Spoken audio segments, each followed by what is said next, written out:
वर्णिवेशरमणीय दर्शनं मन्दहासरुचिरान्नाम्बुजं पूजितं सुरनरोत्तमैर्मुदा धर्मनन्दनमहं विचिन्तये।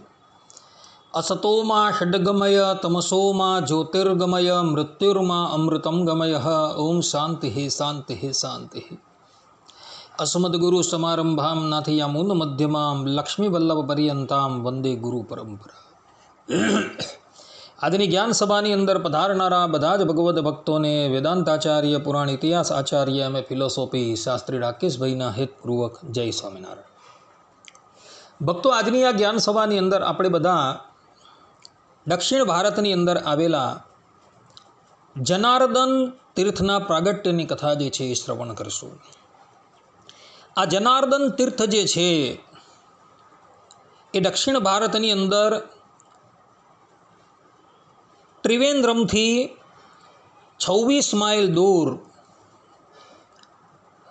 વરકલા સ્ટેશનની પાસે આવેલું છે અને આ વરકલા સ્ટેશનથી 2 માઇલ દૂર જનાર્દન નામનું તીર્થક્ષેત્ર જે છે એ જોવા મળે છે। આ તીર્થક્ષેત્રના પ્રાગટ્યની કથા એવી છે કે એક વખત સૃષ્ટિ કરતા બ્રહ્માજી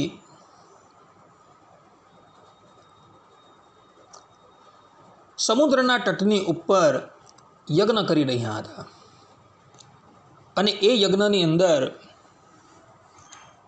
સ્વયં જનાર્દન ભગવાન એક સાધુનો વેશ લઈને પધાર્યા અને બ્રહ્માજીની પાસે ભિક્ષાની યાચના કરી। બ્રહ્માજી સ્વયં ઊભા થાય છે અને એ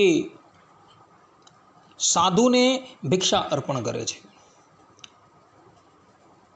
સાધુ જે છે એ પોતાના કરની અંદર એ ભિક્ષા ગ્રહણ કરે છે અને ભિક્ષા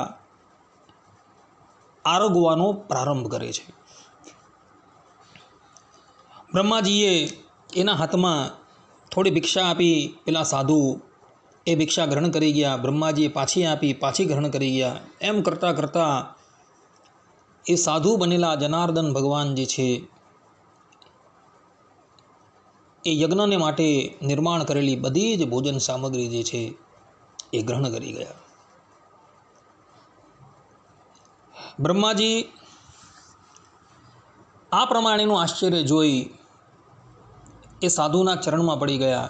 એમને ખબર પડી ગઈ કે આ કોઈ સાધારણ સાધુ નથી, પરંતુ સાક્ષાત મારા આરાધ્ય દેવ જ છે।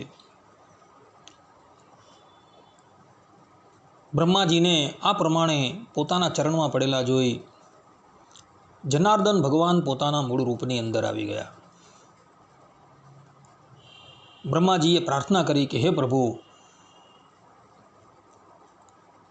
આપ મારા યજ્ઞ સ્થળ પર આ જ રૂપની અંદર સ્થિત થઈ જાઓ।